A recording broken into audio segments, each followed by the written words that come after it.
So is the recording going to be out on Facebook then? It's both. So Okay. we're live streaming to Facebook, so that'll remain on Facebook forever. I mean, it'll just eventually you won't see it because it's Facebook.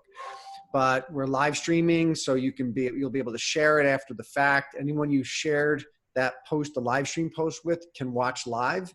We're also recording it in Zoom, and it's important for when Jim exits, when he says, "Hey, take the stage," give him a chance for his video to turn off and just pause.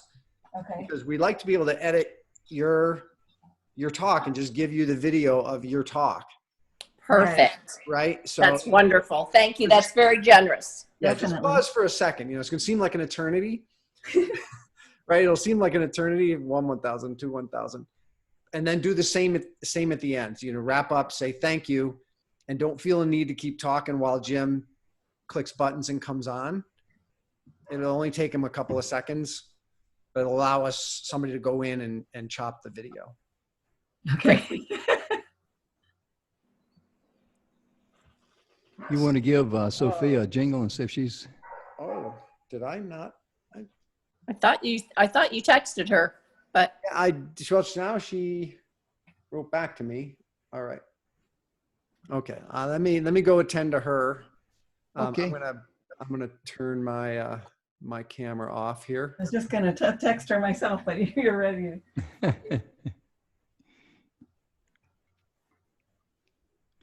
Yeah, the main thing is when it's your turn to do your presentation, just look at the camera and just talk to like you're having a conversation one-on-one with someone. Make them feel like when they're looking at you that you are talking to them, and that's the best way to do it. Yeah, And I had two screens and I was having it over here, but I noticed that it's looking like I'm off to the side. So I was like, I'm just going to put it right here. Yeah. I haven't memorized, so I'm just going to, Well, the main thing is flow with the energy that comes to you, and it will come to you because we do a radio show, Don and I do. Mm-hmm. And I was on the radio for many years as a co-host, and we just always roll with the energy because that's where it is. Because if I sat on a radio program and just read everything from a script, I mean, people can tell when they're being, read to, and they don't like that. Mm-hmm. And I don't blame them. No, and therefore, if you're just talking with them, it's just going to flow. You're going to feel the energy, and believe it or not, it'll come back to you because you're going to feel it through the airways and of course through anybody that's watching, but also think about the people who's going to be seeing this on replay. Right. Because it's going to be on YouTube and also speakerspathway.com. Plus you can have your individual copy for your own personal use and things of this nature.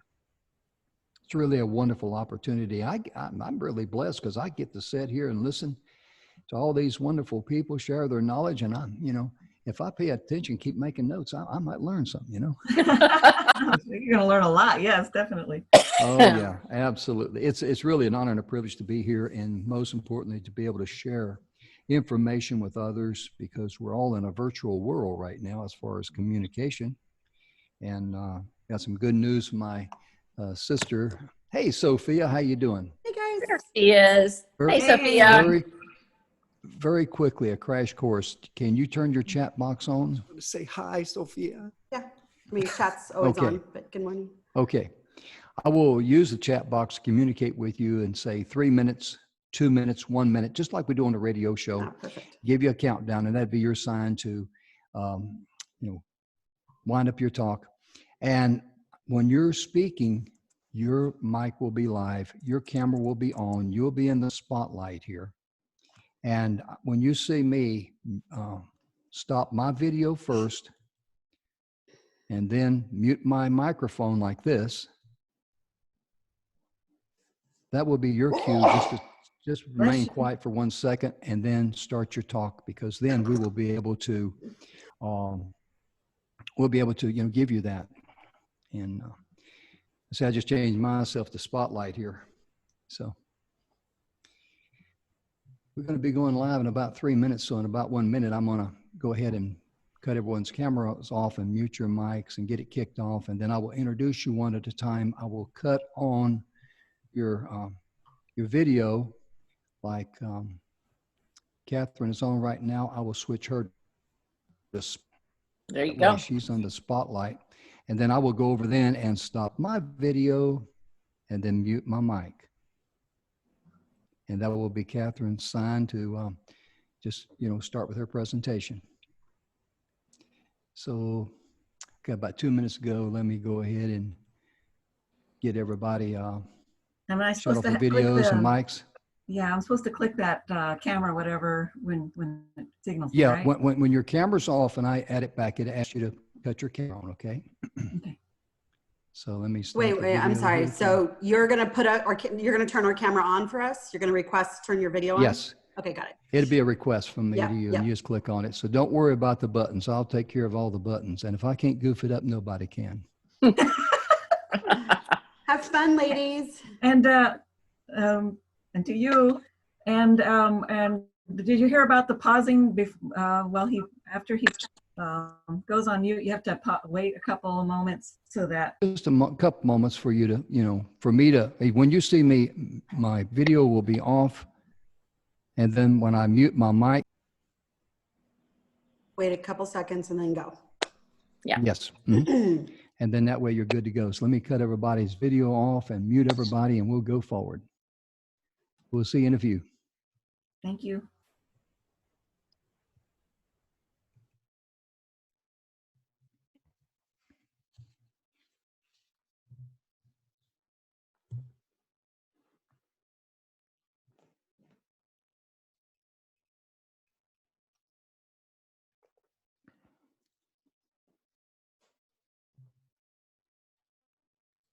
Hey, Jim. Yes, sir. I think right now I Zoom, I see Catherine's on Spotlight. I don't think you want that because it's probably going to record just her name. There we go. There we go. All right. Mm-hmm. I'll be quiet now. That's okay. Thanks for the heads up there. I'm just reading something here. Hello, ladies and gentlemen, and welcome to this edition of Messages of Inspiration, Hope, and Support. We've got three wonderful ladies, fantastic speakers for you today. They're going to share a wealth of information. As I was sharing with them, it really is an honor for me to be here and listen to all these speakers share their wisdom with me and with you as well. Our first speaker will be Catherine Gabriel, and her topic will be, You Don't Have to Go It Alone. Keep up your spirits. I think that's going to be a wonderful topic for us. Gail Dixon will be our second speaker. She'll be talking about the power of pause and finding wisdom in the change of rhythm. Sophia Levis will be joining us, the third speaker, and she'll be speaking how to leverage the opportunity to contribute. And we're brought to you by speakerspathway.com. If you go to speakerspathway.com and click on the website there, you'll see generous gifts. We got a whole bunch of generous gifts there. One of our gifts is by Tamara Hunter, one of our executive training directors. She has a journal that she freely gives out to people that are suffering from cancer or any other disease to help them down their pathway and their journey. Tamara is a cancer survivor, so please go to speakerspathway.com. Click on any of the complimentary gifts. Take as many as you like. If you see something there that someone else can benefit from, please take it. Dandy Don McGrath, my co-founder and friend, he also offers a TEDx talk, 5-step guide to a TEDx talk. So now is the time to invest in yourself, and most importantly, build your inventory so you'll be ready when you get the green light, it's green go, you'll be able to go. Our first guest today, ladies and gentlemen, will be Catherine Gabriel. And Catherine, let me turn your video on. I got to do all the buttons here. I really appreciate what Ben does for us up there at TogaNet. And Catherine, let me make you the spotlight video. And I just want to say thank you so much for being with us this morning. And I can't wait to hear your message. So let me mute my mic and cut off my video, and the stage is yours. Thank you, Jim. Hello to all who are watching this message. Whether you know it or not, you are undergoing trauma on a daily basis during this time. And this trauma is having and will have an effect on your life. COVID-19 has resulted in unprecedented quarantine and people are worried about being shut in all the time, how it will impact their relationships, work, and health. My name is Catherine Gabriel, international best-selling author under my pen name of the Ager. This is what my book looks like. I am here today to share with you as I have been through trauma and come out in much better form through my experiences. During this time of prolonged upheaval and uncertainty occurring globally, I was looking for opportunities to reach out and help others. Amazingly, a friend I met at a mastermind networking event about a year ago introduced me to Speaker's Pathway, and here I am getting my chance to provide some tips during what essentially amounts to global lockdown of humanity. I learned some valuable lessons from life experiences, and now I can see that it has been leading up to this time that I can now share what I've learned with you. To briefly help you understand how I gained this learning, I can share that I have been diagnosed with and overcome breast cancer in 2007. In 2008, when the economy impacted so many, I also lost my job as professional project manager. During all this, my now ex-husband also showed his true self as a sociopath, admitting to police that he had planned to kill me. I know about personal trauma and how to cope. I still remember it. It was April 4th, 2007, and I heard those 3 words: "You've got cancer." My first reaction was, okay, tell me what I need to do to get through this and be healthy. I wanted to live. I was walking outside the building where I worked at the time. It was bright, clear, breezy, and delightful. I could smell the freshly mowed grass, but suddenly I knew I was in the battle of and for my life.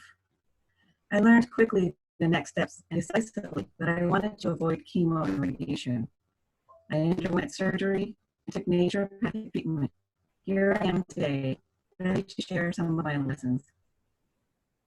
My promise to you is that I will give you actual, practical techniques that you can implement right now, that I will help you get through this situation. These various actions will help you address different aspects of the pandemic the world is facing today.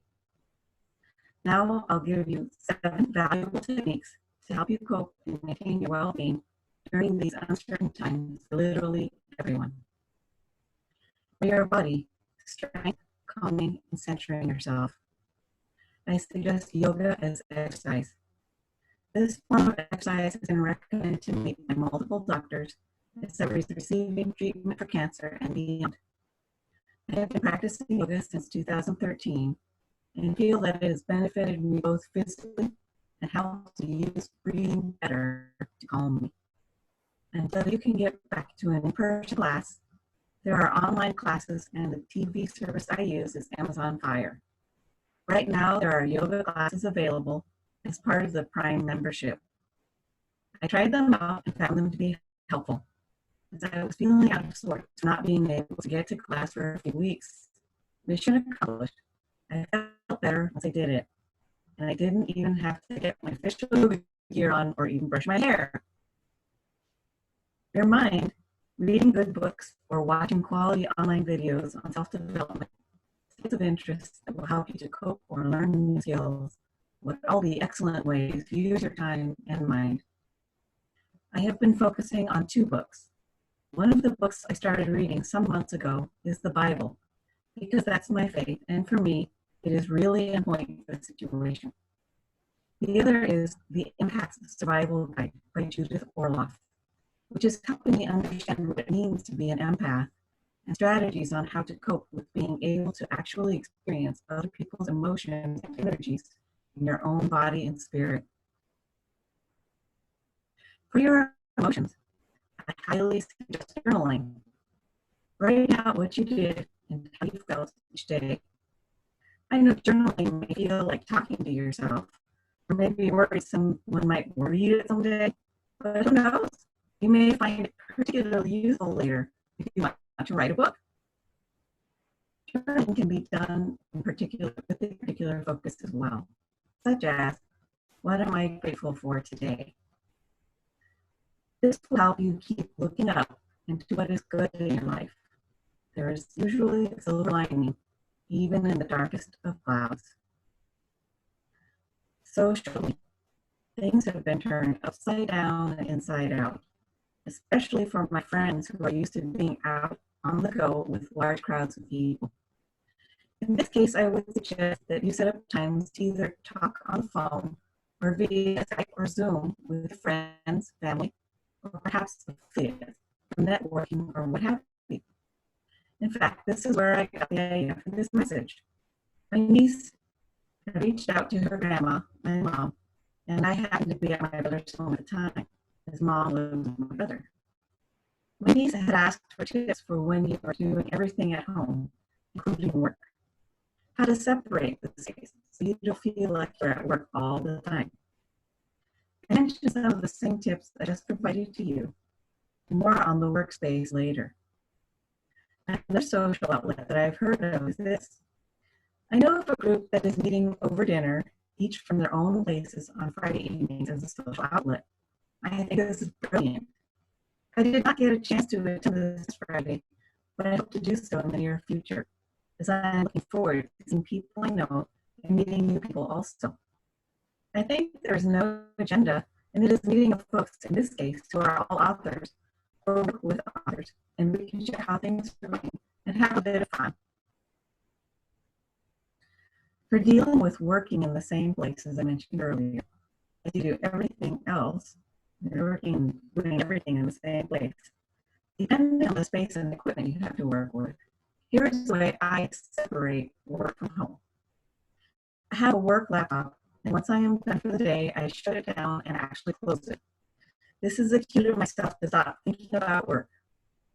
I also arranged my space to keep my work in one part of the room and yet be able to engage in personal activities on my personal laptop in a different part of the same room.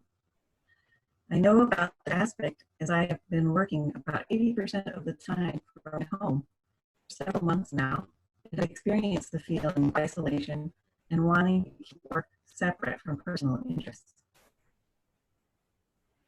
Next, I would like to cover the matter of when we have our lows.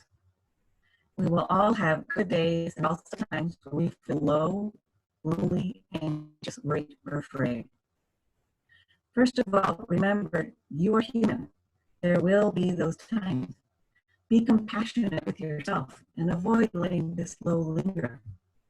Recognize that this is a serious matter, then do something that will help you snap out of it for yourself and those who you love and who love you. When we slip and then follow it up with being self-critical, this causes potential negative patterns in thinking and will not serve you or your higher purpose. Be kind to yourself as you would others, and recognize and work your way through the low. Finally, I would encourage you to think of others. If you are among the fortunate ones who are still working and able to earn income, if someone from work seems on edge or snaps at you, try not to take it personally. They may very well be dealing with an extremely difficult situation of which you are unaware. Help others as you can. I heard of a man on the East Coast who was shopping for his neighbor who was undergoing chemotherapy. Last year, or even a few months ago, that would have been quite a wonderful thing. Now it's even heroic. For all of you who are already doing these things, bravo. Be mindful, everyone deals with stress, nerves, anxiety, fear, and even panic in their own way. Some buy up all the toilet paper in the world and hold it in their homes. Others, like healthcare providers, police, firefighters, even garbage collectors, and I'm sure many others, keep going with their work and serving society. I salute all of these vital roles and sincerely thank all of you for your admirable attitude, caring, and work ethic. I also would like to mention those who tend to people's spiritual needs. This is now occurring online, and I sincerely thank all those who seek to help keep people focused on higher and yet practical matters. If you find that you need to leave your place to get groceries and supplies, and you see people who seem to be oblivious to the situation, try to keep calm. I know that I personally reacted strongly and negatively about people who appear to be doing whatever they wanted, no matter who they might harm. I disregarded the quarantine and social distancing. What I did was to just focus on doing my best to take care of myself and loved ones, and steer clear of those who are apparently not being careful. Because it does no good for one to be upset and actually lowers your immune system and puts you at greater risk when your anxiety is heightened. I really do understand the angst. For example, pre-COVID-19, in my first, I used to be concerned about having limbs and breathe. Now, during COVID-19, I carry two spray hand sanitizers. And bonus, I have a small bottle of hand sanitizer and Clorox wipes in my car. So yes, I do get it. I encourage you to please take a moment and reflect on those times in your life when you've had some difficult or even soul-crushing experiences. It's because that's what I am doing, and it's working. Think of what you have learned, what you did that made you a better person, and that you can apply now to this situation. Remember who helped you. Think of who you can help. Acting upon this in the ways you can really does help make you keep your perspective in check, and it can be fulfilling. Use this precious time to truly connect with others. Even if you are single and live alone, there are likely people in your life who care about you and who you care about. You can also use the time to reflect, meditate, and get clear on what is important, who you can help, and what you want your focus to be in the future. You can also start to act on your desired future state now. I close by leaving you with this thought. What can I do to help others? How can I make a positive impact on the world right now? I sincerely hope that I've been able to give you some practical tips and techniques on how to cope during these uncertain times. My specialty is working with people who have experienced trauma from unhealthy relationships or negative work environments. Once you have stabilized and are not in crisis or survival mode, I can help you focus on healing and moving beyond the root cause and hurt. I can help you on your journey to thriving and loving your fulfilling life. Thank you so much for watching. Take care, and if you wish to contact me, please email me at beavictornow@gmail.com. The information else. I am Catherine Gabriel. Thank you.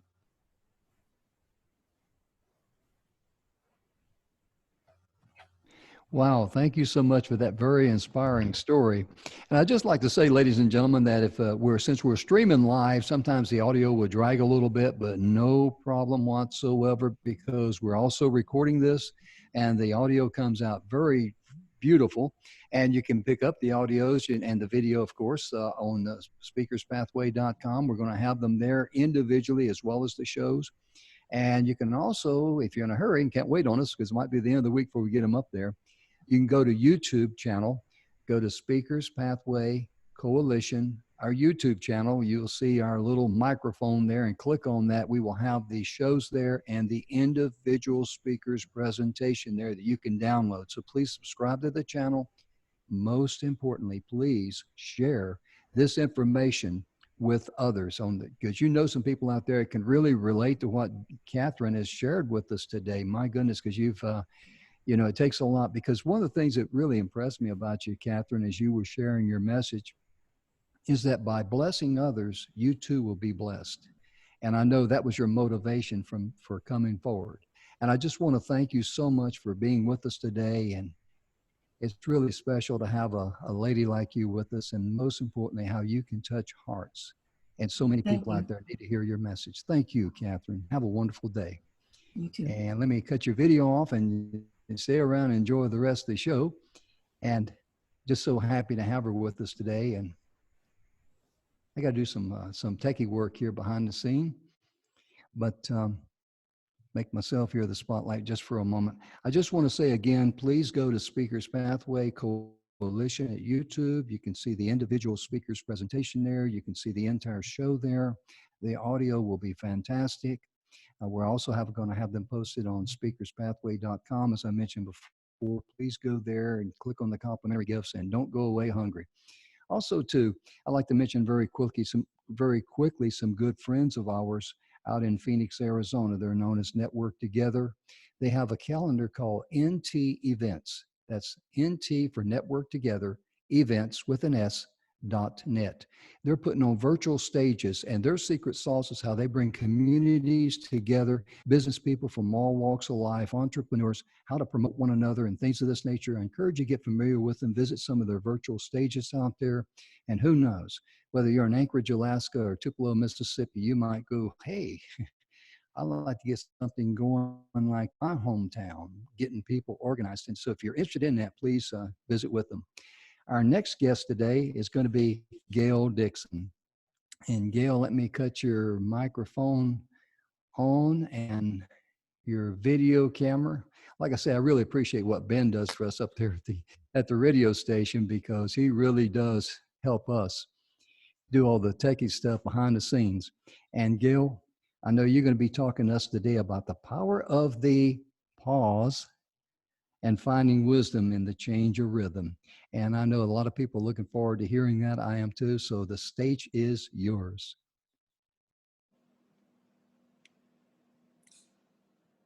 Thanks so much, Jim. And thanks, Don, too, for having me today.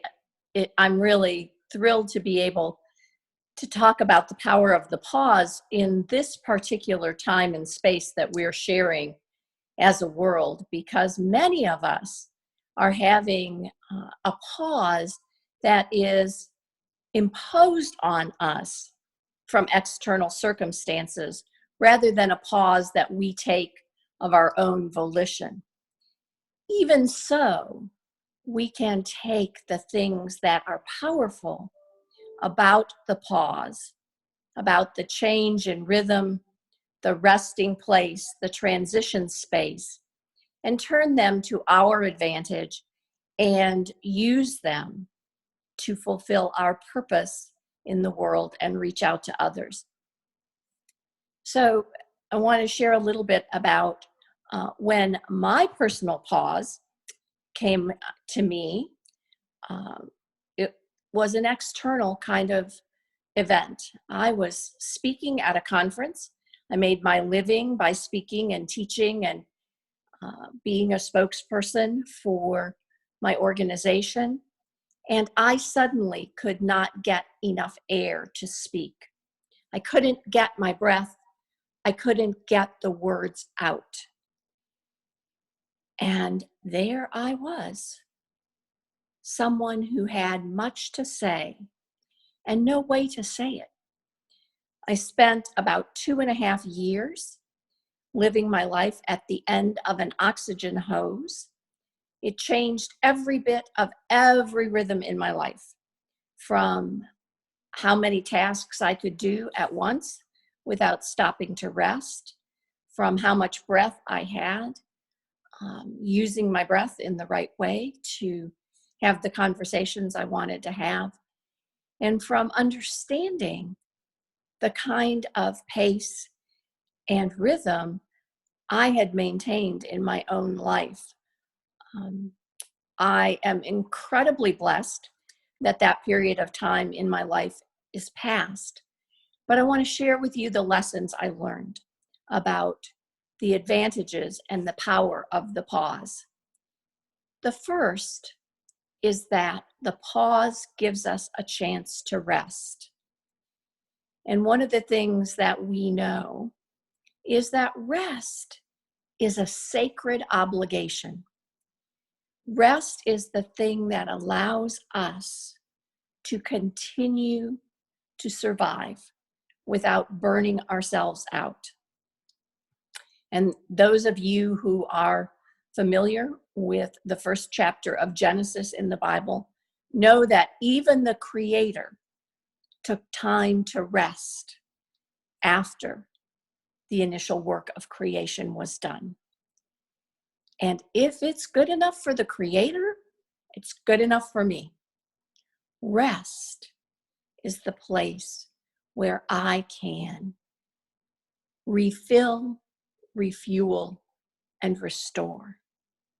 So the first power in the pause is the power of rest. The second power of the pause is the power of reflection. And Catherine talked about this very same kind of thing, going inside, finding what is our inner truth, finding what really is the thing that makes meaning and purpose in our lives. And in reflection, I think we are able to hear what I would say is the God whisper. I believe that every single one of us, before we were born, had the Creator, Source, God, whatever name you put on it, whisper a message into our hearts. One sacred truth that we're meant to embody in the world. And we spend our lives trying to find a way to get that truth out into the world, to speak it.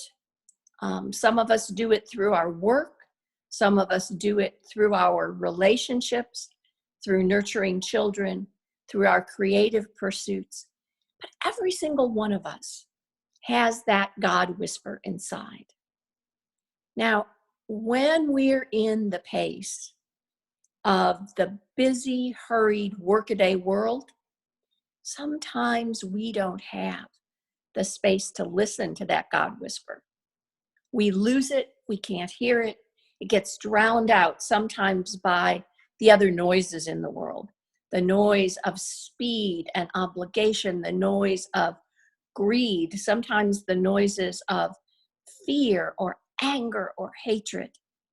All of those things can obscure and mute the God voice that's in us.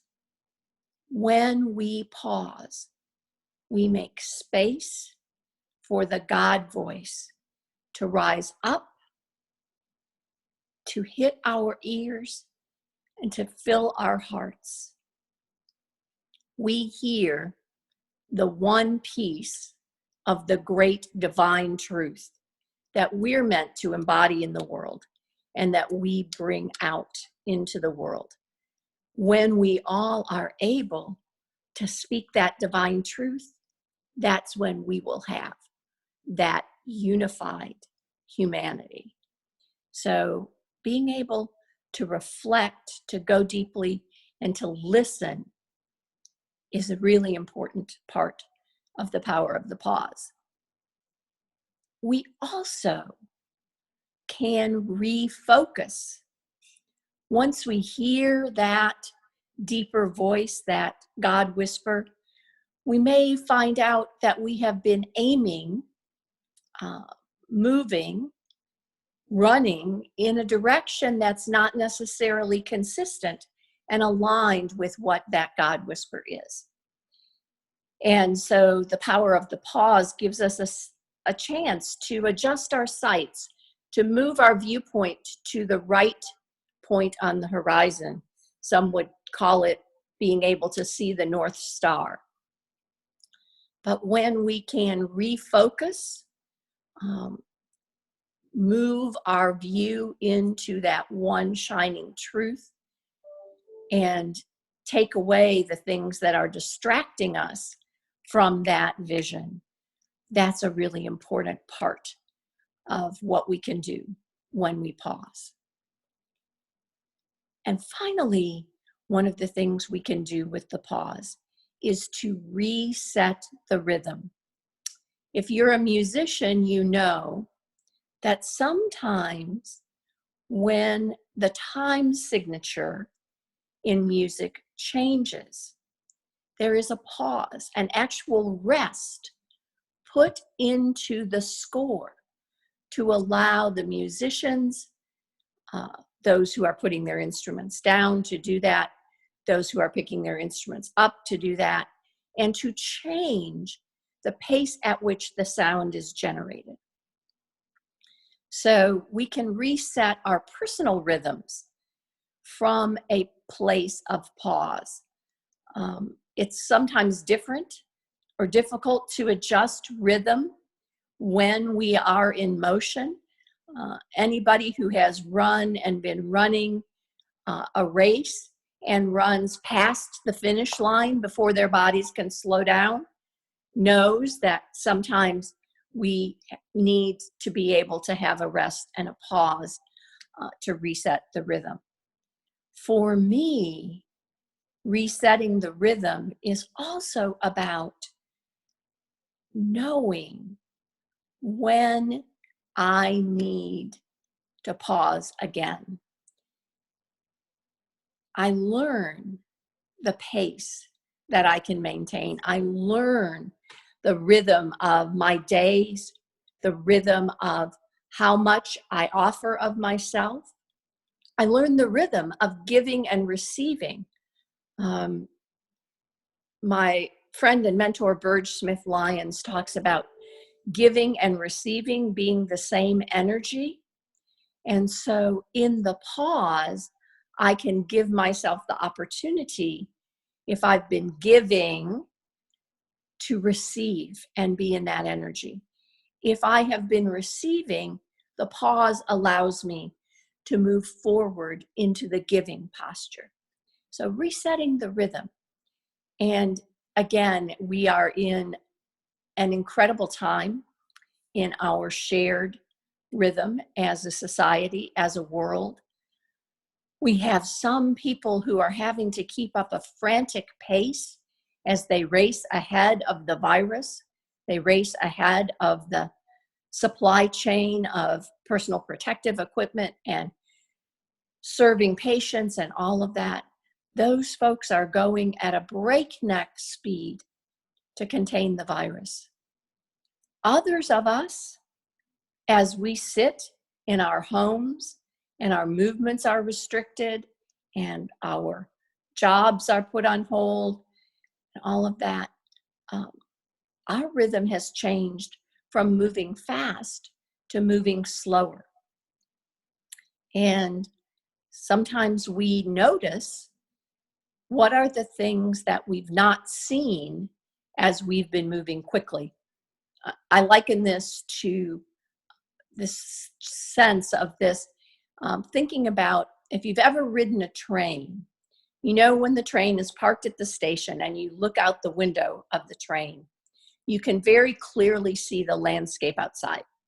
You can see the field and the farmhouse and the trees. As the train picks up momentum and moves faster and faster, the landscape becomes a blur. And it's hard to pick out any one thing on that landscape to focus on. The pause lets us sit at the station again for just a minute to know exactly what it is we're looking at. And so to just reset the rhythm. As speakers, and many of the audience here today are folks who like me, are public speakers. As speakers, we focus a lot on the words we say and on what it is that we are talking about. The pause gives us a chance to listen to our audience. When we are on a stage or even in making this presentation, the pause gives our audience a chance to take in what we've said, to run it through their own filters and understandings and their own place of receiving, and to join us in what it is we're sharing from the stage, to make it their own. If we never pause when we're standing on that stage, we never give the audience a chance to really join with us and become part of what it is we're sharing. Now, I have heard a lot of speakers and I have given a lot of speeches. And I will tell you that many of us don't use the pause as well or as powerfully as we could.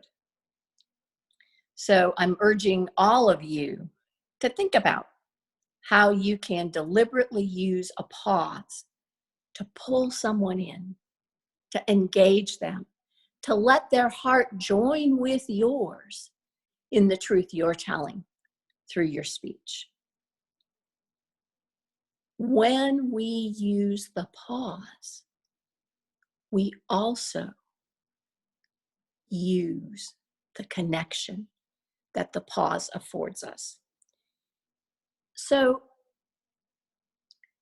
I think that we are at a point where instead of resisting and rebelling against the pause that has been brought to us, we can welcome it, find its gifts, and do that rest, that resetting, that reflection that allows us to make better connection with ourselves, our sacred truths, and most importantly, with each other.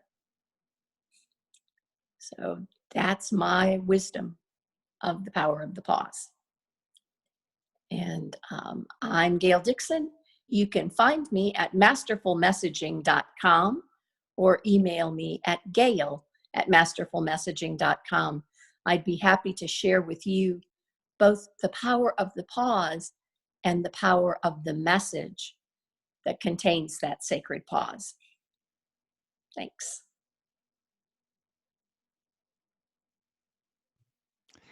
Wow, Gail, I really enjoyed your presentation there because it's just wonderful message that you gave, because me being a speaker, understanding the power of the pause, that enables the people who are listening to you a chance to kind of like get close to you. You're not running off and leaving them behind, because like you say, I've heard a lot of speakers too, and some of them sound like auctioneers up there.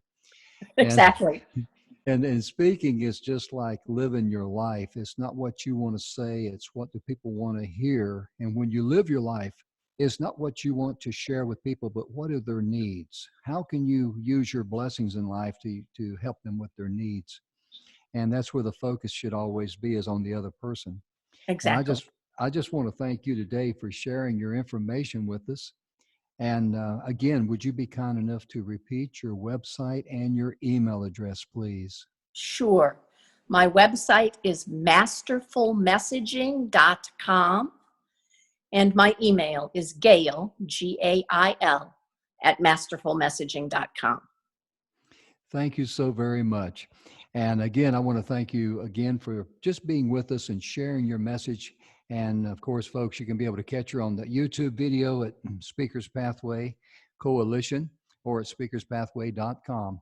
And let me turn off your camera there. And Gail, please stay with us. And we're going to have some more great conversation here with Sophia Livius in just a moment. But at speakerspathway.com, I want to share something else with you, if I may. And that is, if you go to speakerspathway.com and click on the complimentary gifts, you will see Dr. Sony Jackson. She has a free gift that will help you turn strangers into clients. And all of our complimentary gifts there, ladies and gentlemen, they're free. There's no strings attached or anything like it. It's our gift to you, because we're all about giving, just like right here on these presentations. There is no sales pitches or anything else. We're all about paying it forward and giving it forward. And too many people are focused on return on investment. We're looking for a return on love and energy. That's why we do what we do. And speaking about love and energy, I'll tell you right now, I know this young lady very well, and she's one of our members of the Speakers Pathway Coalition. And Sophia, I'm going to ask you to turn on your mic there and join us. And let me make you the spotlight because you look a lot better than I do, young lady. How are you today? Fantastic. Good, good. I'm so excited to be here because you've been on our radio show. You were a hit there. And I mean, you make me and Don look good when you're on our radio show. And you're going to be talking to us, I believe it's about how to leverage the opportunity to contribute. Yes, I am. Good, good. Well, let me cut my camera off and your mic off, and the stage is yours. Hi, my name is Sophia Olivas. I am very honored to be here with you guys and on this journey together and connected and related to all the experiences that we're all going through. I do want to talk about the leverage, how to leverage contribution and contributing to others right now.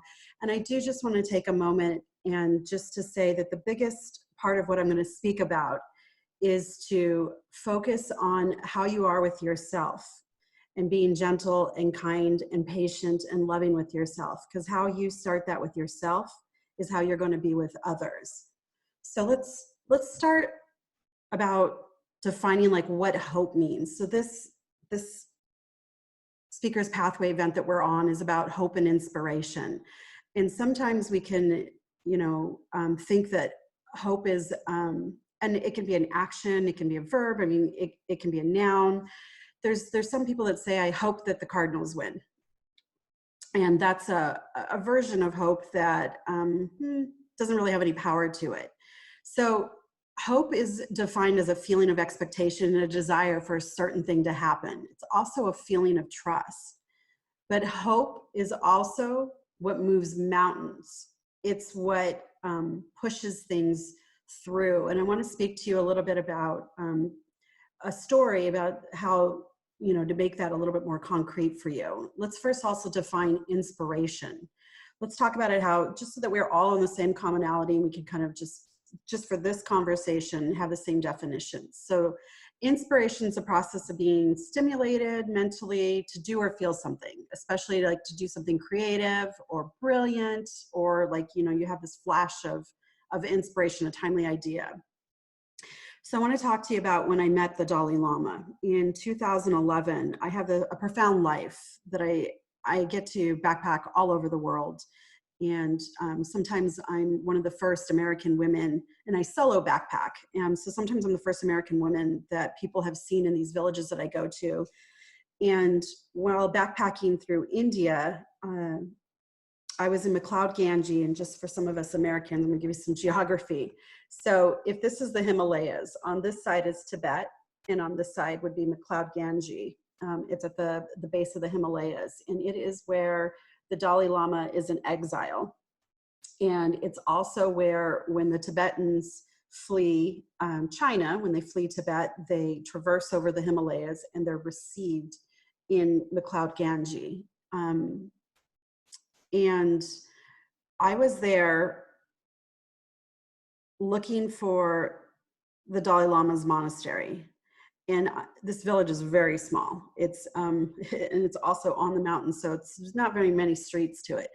And I had walked this thing for at least an hour, going in circles, and probably even less than that, because you can walk it very quickly. And I'm just looking for his monastery, and I'm going around and around, and I'm not sure what I was expecting. Maybe it was flashy signs, neons, I don't know. I just couldn't find his monastery. And so I started to ask people, I'm like, looking for the Dalai Lama and like his monastery. And they're like, we've been watching you walk around it like several times. And it was the most plain, unassuming building. And it wasn't even really like a building. It was like a part of the community. And so I didn't even realize that was what I was walking around. And I had the privilege of meeting him.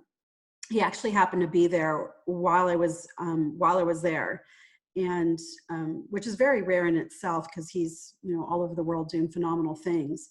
At the time, and this was quite a while ago, I had just learned about the plight of the Tibetans, and it was the first time I had heard about that stuff. I didn't understand didn't, it's kind of like now, it was like a surreal moment. I couldn't believe that this was going on in a time where I was living and that people knew about it and nobody was doing anything about it.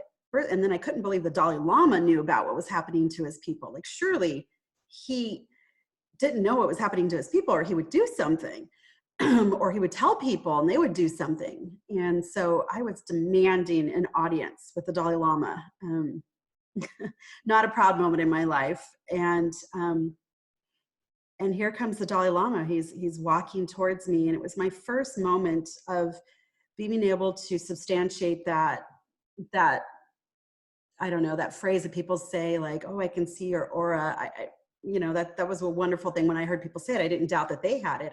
I never had that experience. And when the Dalai Lama was walking over to me, I had that experience of like this beautiful light. If you've ever had the opportunity to be in his presence, there was this gorgeous, beautiful light around him. And I know it's not the truth, but it looked like as if he was just gliding towards me, like as if maybe like underneath his robes, his feet weren't touching. He was just gliding over to me. He was just moving in such harmony with the world. And as he approached me, I don't even remember what I was upset about.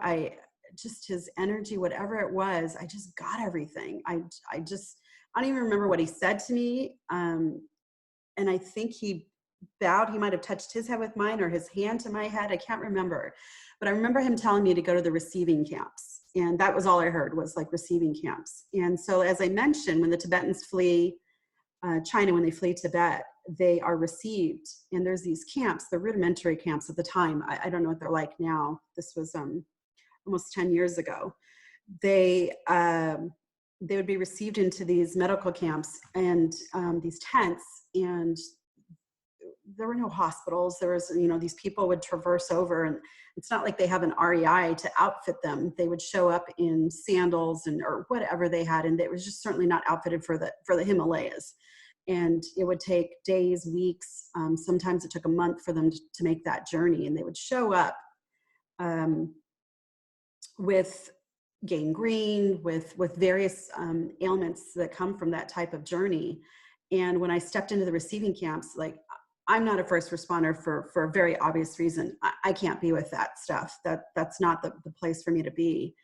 And in the moment of that, I just pretty much collapsed to the floor, and I couldn't understand what I was seeing. I couldn't believe what I was seeing, that these people were showing up, some of them with bullet holes in their backs, which meant, and if you know anything about Tibet, they don't have any weapons. They don't even have a martial art form. They hold the space of love for the world, for the entire world. Like, that's their place in our world, is to hold that space of love and hope and everything that's beautiful.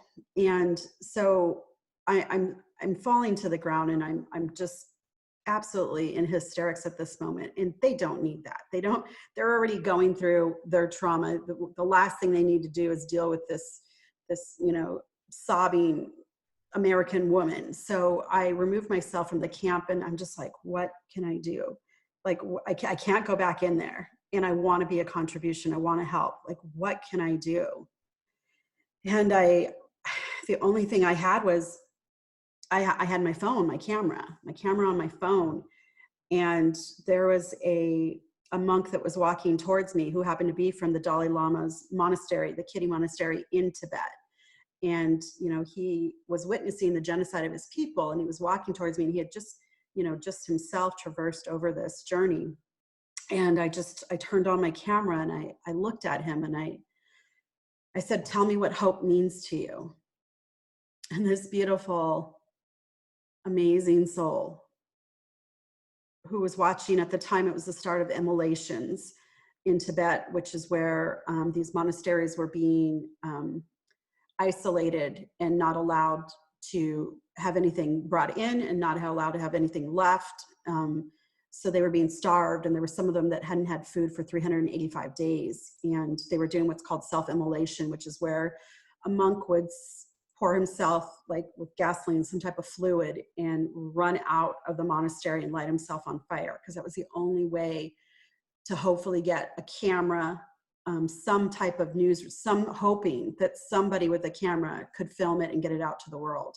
So this monk had just left this monastery and witnessing this. And I turn around and I ask him, what does hope mean to you? And what he did in meeting the Dalai Lama, this whole thing was an inflection point in my life. It just changed my world, because for 2.5 minutes, this monk spoke about how much he believed in humanity, how much faith he had in humanity, and that he believed that the Chinese, their hearts, they would come back to their hearts, and that the world, that it was an opportunity for the world to come back to their hearts, and to, it was an opportunity for humanity to take a look at it and intervene, and that he had absolute faith that love would win.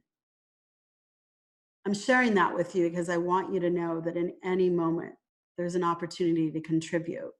Because out of that moment, I started what's called the Hope Project. And I have a Facebook site. I mean, you can look up various elements that have come from that. And I just sit there and I ask people in my journeys and wherever I'm at, you know, just a simple question. And I encourage you to do it, especially if you're not sure what to say. And it's just, what does hope mean to you? And film people and film that.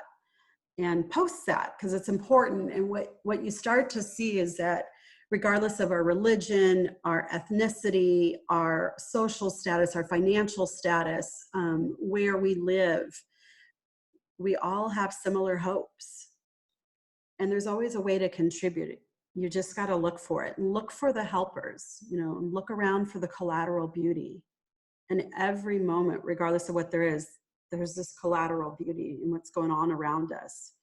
So what I learned from that encounter and from meeting the Dalai Lama is that how it is that the Tibetans can see things and view things as if there is no right or wrong, good or bad, or evil.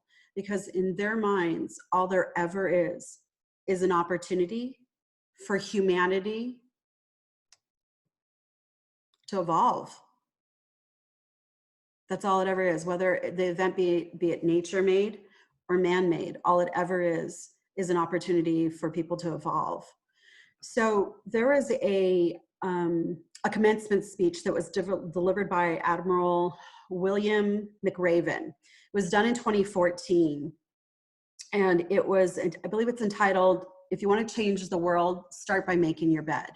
And if you just look up and just, you know, Google YouTube speech, you know, change the world by making your bed, you'll find it. And it was an amazing speech that I think that if you know, start to watch stuff that feeds your soul and that pulls forth inspiration and reminds you of the beauty in humanity and the resilience and whatever your faith being, you know, whatever it is, whatever has you connect to each other, to source, or whatever that is, you know, watch things that build that. In this commencement speech, Admiral McRaven, he talked about how if, you know, start your day off with a win, like the most easy win. And this is something that maybe before didn't hit people, but right now maybe it rings true for you. It's start by making your bed.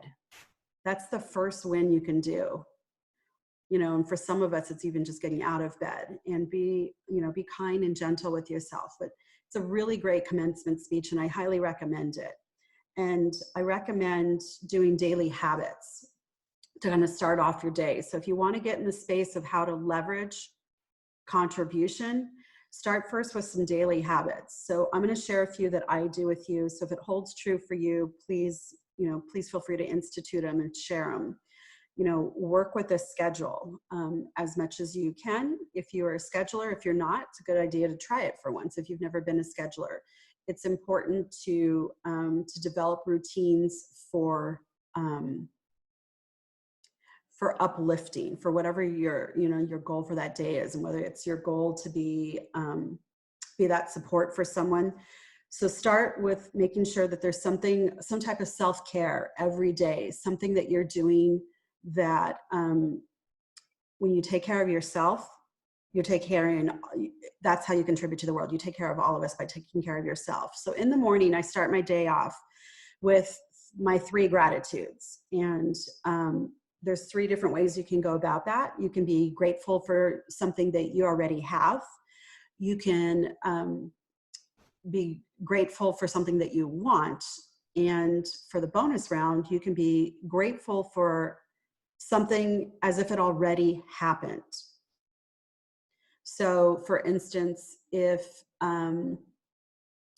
you're not feeling well, you could just wake up in the morning and say, I am grateful that my lungs have cleared, that the colors resumed in my skin, that I have energy and vitality, and that my body was able to recover swiftly. So that's being grateful for, the what you're wanting as if it already happened, and there's superpower in there. The other thing that I do in the morning is captain's orders, and it's 5 minutes, and it's very, you're going to want to go more than 5 minutes, but these 2 next things that I'm going to give you, just stay under 5 minutes. So captain's orders, like when you're on a Navy vessel, whatever the captain says goes, because, people will die. There's a lot of ramifications if you do not follow the captain's orders. So your body, it's very similar. You're the captain, and your body and your mind follows those orders. So every day do a 5-minute, and it's very important to write this, like with paper, pen, pencil, markers, crayons, get creative. Don't type it. There's an actual science behind when you write on a piece of paper what I'm about to tell you, and how it gets into your subconscious, and vibrationally energy goes out. So write for 5 minutes what your captain's orders are. So write to yourself, and these are the orders that you implement, that you're issuing every day to your body and your mind. And it could be like, let's see, some of mine that I share is that I always have the perfect thing to say. When somebody calls me and needs comfort, I always have the perfect thing to say. And I always create the best space for people to move to wherever it is that they are needing to move to. So just things like that would be captain's orders. And it could even be that, it works miracles. Let me tell you, you could even talk about how my body craves the best and highest foods for itself. And I get filled, my tummy gets filled very quickly. There's all kinds of things that, my body tones and tightens every time I move it. Try it. The other thing that I do in the morning is I do a 5-minute vision. So this is where you close your eyes, you get quiet, no noise, nothing around you, and you envision for 5 minutes whatever it is that your perfect day is, and make sure that you specifically envision yourself in this vision. And don't go over 5 minutes, because as my really good friend and mentor Mike Dooley says, you'll start thinking about sex. So stay within 5 minutes. And just envision, and it could be like from waking up, like what's the thread count of your sheets that you wake up in? What does your bed look like? What are the smells? Make it as visceral as possible. And then move throughout that perfect day, and do that every day for 5 minutes. And in the evening, here's the 3 things that I do. And those things that I just told you, that's like 15 minutes tops, what I just told you. And that includes making your bed. In the evening, I end my evening with 3 wins.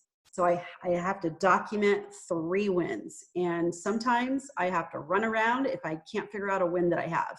And hey, I just gave you an easy win. Make your bed. Then I also move on to lessons learned. So I go through and I write down 3 lessons that I learned that day. And then the last thing that I do is I focus on one thing, just one thing that I can do the next day that will absolutely forward my goal, whatever that goal could be. Like, what is the one thing that I can do? So in these times, when you're looking for the helpers, when you're looking for the collateral beauty, take account of where you're at. In meaning, where are you at with, there's a pandemic and there's nothing you can do about it. You can't stop it. You can't help people. And how does that make you feel?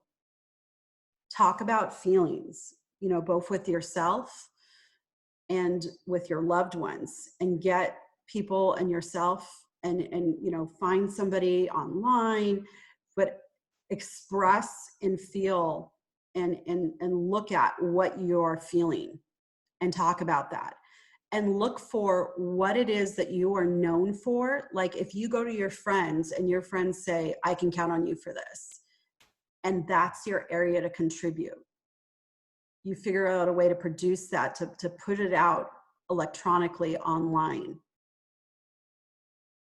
and don't ask for anything in return, and you'll get more than you can imagine. So my name is Sophia Olivas. You can find me all over Facebook, social media. I have a Facebook page called What Hope Means. And I invite you to post and do a video of yourself filming what does hope mean to you, and post it to that page.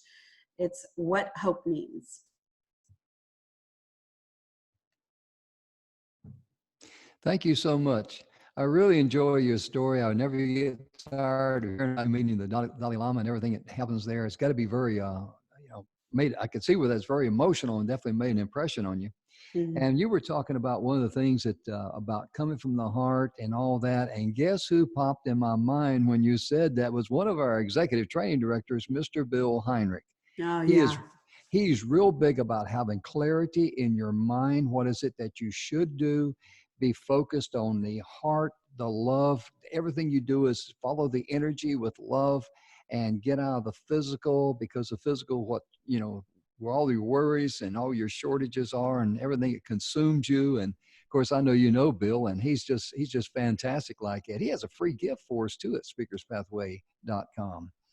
And it's called the law of attraction. If you want to attract the things that you want and get away from the things you don't want, Bill can definitely help you there, can he, Sophia? Yeah, absolutely. And I'm sure I get a lot of what I was saying from his coaching.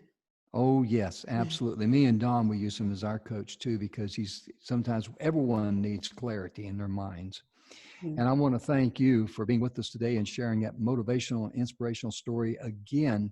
Yeah. How can someone find you on Facebook? What's a simple way to get in touch with you email-wise? Yeah.